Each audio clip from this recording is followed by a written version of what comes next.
Você conhece as funções das folhas das plantas? Por que elas são verdes? Vem comigo que eu vou te contar. Primeiro, a gente vai conhecer um pouquinho sobre a morfologia externa das folhas, ou seja, a parte de fora delas, para depois a gente conseguir entender como ela funciona por dentro. Então, primeiro de tudo, as folhas são órgãos vegetais, ou seja, ela tem uma função específica dentro do organismo vegetal. Além disso, ela tem um formato laminar. O que isso quer dizer? Ela é fininha, como se fosse uma lâmina. Mas existem exceções. Por exemplo, as folhas dos cactos, que não são laminares, mas a gente vai falar mais sobre isso depois. Ela tem um tecido dentro dela chamado tecido fotossintetizante. O que isso quer dizer? Ela tem estruturas dentro das células que são responsáveis por captar a energia do sol para a produção da fotossíntese, para a formação da fotossíntese. Então, dentro das folhas existe um tecido específico chamado tecido fotossintetizante. Além disso, as folhas são formadas a partir do tecido meristemático. O que isso quer dizer? Que esse tecido ele tem uma grande divisão celular, ou seja, ele se divide bastante em várias células, e essas células conseguem se diferenciar em outras células, para assim ter todas as funções disponíveis dentro de uma folha. O fototropismo das folhas é positivo. Fototropismo é o crescimento em direção à luz, no caso o sol, né? Então, fototropismo positivo quer dizer que as folhas sempre vão crescer em direção à luz. A gente tem, inclusive, um teste, né, sobre o fototropismo positivo, que é quando a gente coloca alguma planta dentro de uma caixa fechada com obstáculos. Ela consegue permear esses obstáculos sempre em direção à luz. As funções das folhas, então. Como eu mencionei, ela tem um tecido fotossintetizante. Por isso, as folhas são responsáveis pela fotossíntese. Dentro das folhas, a gente vai encontrar uma organela chamada cloroplasto. Esse cloroplasto, ele produz um pigmento chamado clorofila. A clorofila tem a cor verde, por isso que a gente vê, geralmente, as folhas verdes, por conta deste pigmento responsável pela fotossíntese. Além disso, as folhas também têm a função de trocas gasosas, ou seja, elas vão trocar com o meio ambiente o oxigênio e o gás carbônico. No caso da fotossíntese, ela vai pegar o gás carbônico e liberar o oxigênio. Quando ela vai fazer respiração celular, que é a produção de energia para as suas células, ela vai pegar o oxigênio e liberar o gás carbônico. Então, essas trocas gasosas são feitas pelas folhas das plantas. E por último, a gente tem a transpiração. Sim, gente, as folhas transpiram. O que isso quer dizer? Que elas liberam a água para o meio ambiente. Quando essa água está em excesso, por exemplo, tivemos uma semanada de chuva, como que essa planta vai liberar essa água que ela pegou em excesso? Através das folhas. Então, existem estruturas nas folhas que são responsáveis por liberar essa água para o meio ambiente. Além disso, durante a respiração celular, a gente também tem a produção de água. Então, essa água também é liberada nas folhas. Vamos dar uma olhadinha como que ela se comporta, como é a estrutura dessa folha em uma árvore. Primeiro de tudo, a gente tem aqui o caule, que é a estrutura que vai dar sustentação a essas folhas. Nos caules, a gente vai ter uma abertura onde vai sair essa folha, ou melhor, o pecíolo dessa folha, que é a estrutura que vai segurar ela lá na árvore. Essa parte aqui a gente chama de bainha. A bainha nada mais é do que a abertura por onde vai sair a nossa folhinha. Junto com essa bainha, a gente vai ter essa estrutura aqui, ó, chamada de estípula. Essa estípula, ela, quando a folha é jovem, muito novinha ainda, ela faz a função de proteger essa folha, para que ela não se machuque facilmente. Além disso, nós vamos ter a folha, as suas nervuras, que são essas estruturas aqui, ó, que tem vasos condutores de seiva. E a gente vai ter nessa folha o limbo. O que seria o limbo? É a parte da folha que tem essas características que eu mencionei. Ou seja, é o tecido fotossintetizante, é naquela parte que ela vai realizar a fotossíntese. Pode ser tanto pela parte de cima, quanto pela parte de baixo, quanto pelas duas. Então, o limbo é a parte da folha que vai ter essa estrutura de fazer a fotossíntese, realizar a fotossíntese. Então, o pecíolo nada mais é do que a estrutura que vai ligar o limbo ao caule. É mais ou menos o cabinho das folhas. certo? Agora vamos conhecer um pouquinho sobre a morfologia interna dessas folhas.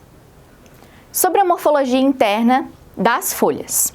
Primeiramente, as folhas, como eu mencionei, elas são laminares. E essa lâmina, ela funciona como se fosse um sanduichinho. Nós temos duas camadas, uma em cima e uma embaixo, e uma no meio. Essa camada em cima e embaixo a gente chama de epiderme. Elas são externas, então elas estão em contato com o meio externo. Por isso, elas têm uma estrutura chamada cutina. Essa cutina funciona como se fosse uma cerinha, uma gordura, ela é formada por lipídios. E eles vão impedir que a folha perca água com facilidade, a não ser que ela queira, ou que ela receba muita radiação ou muitas coisas externas à folha, certo? Além disso, todas as células da epiderme são justapostas, ou seja, elas estão todas bem juntinhas, bem grudadinhas. Muito parecido com o corpo humano, a nossa epiderme também tem essas células bem juntinhas.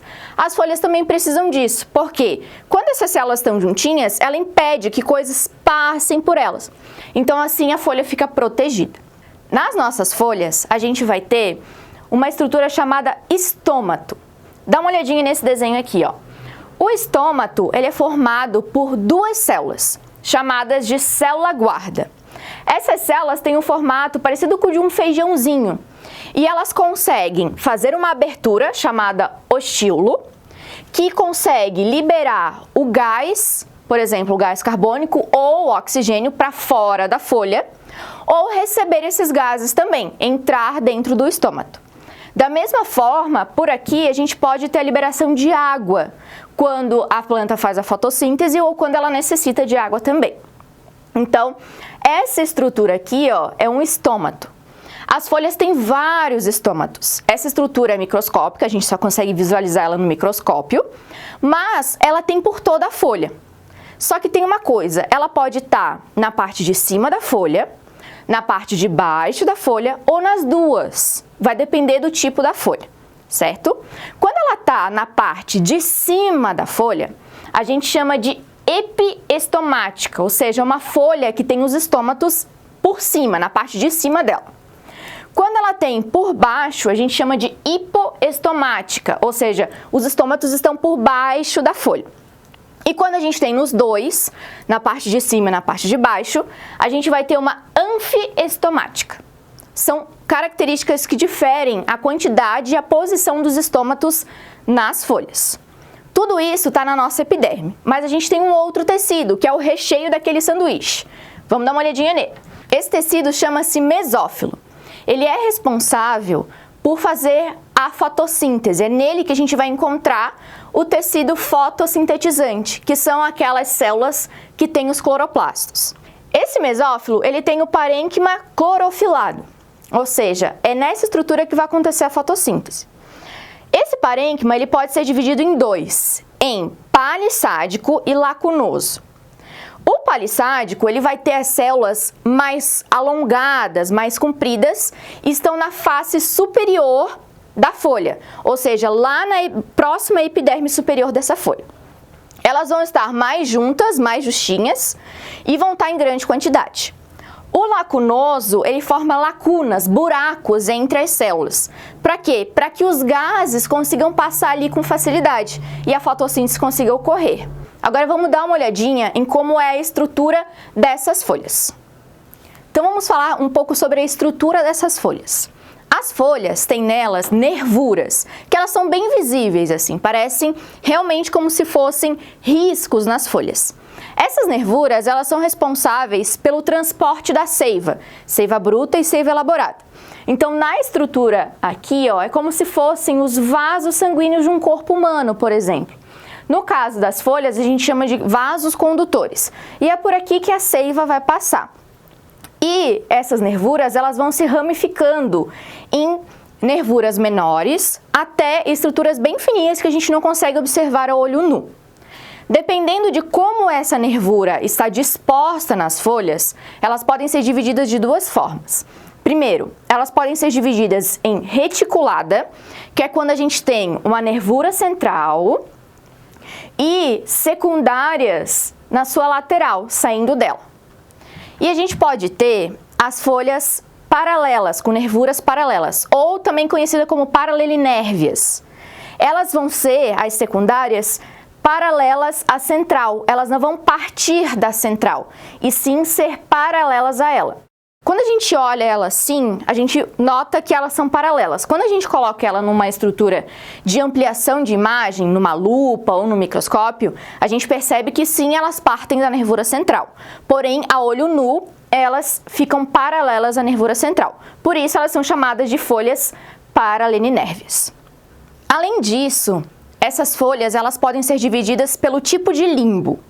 Por exemplo, quando o limbo é simples, a gente tem uma folha única, como eu desenhei aqui. A gente pode ter também o limbo composto. Quando a gente olha uma folha e ela é dividida em pequenas folhinhas, a gente consegue identificar que, na verdade, aquelas pequenas folhinhas, no seu formato, ela forma uma folha completa, mas ela é subdividida em pequenas partes. Por isso a gente chama de limbo composto. E essas folhas também, elas podem sofrer modificações para adaptação das plantas. Elas podem se modificar em brácteas. As brácteas são estruturas que geralmente estão associadas a flores e elas se modificam para atrair os polinizadores. Então, geralmente elas são coloridas ou podem exalar algum cheiro diferente. Elas servem para atrair os polinizadores para as flores, para conseguir levar o pólen para outras plantas próximas. Outra estrutura são as gavinhas. As gavinhas, elas são estruturas que vão se enrolando em alguma superfície ou em alguma outra planta para fazer a sustentação daquela planta. As folhas em catáfilos são reservas de energia. Então, elas estão ali para que, se algo acontecer com aquela planta, ela consiga tirar energia de algum lugar para que ela não sofra com tantas coisas do meio ambiente. E, por fim, a gente tem as folhas modificadas em espinhos. Um grande exemplo são os cactos. Essas folhas foram modificadas para que ela evitasse a perda de água. Então, para que a água não saísse com tanta facilidade pelos estômatos, essas folhas foram modificadas em espinhos. Neste caso aqui, a maioria das plantas não fazem a fotossíntese pelos espinhos, e sim pelo seu caule, que é uma outra estrutura que pode ter também as células fotossintetizantes. Dê mais uma olhada em todas as aulas que a gente tem sobre as estruturas vegetais e a gente se vê na próxima aula. Um grande beijo! Tchau!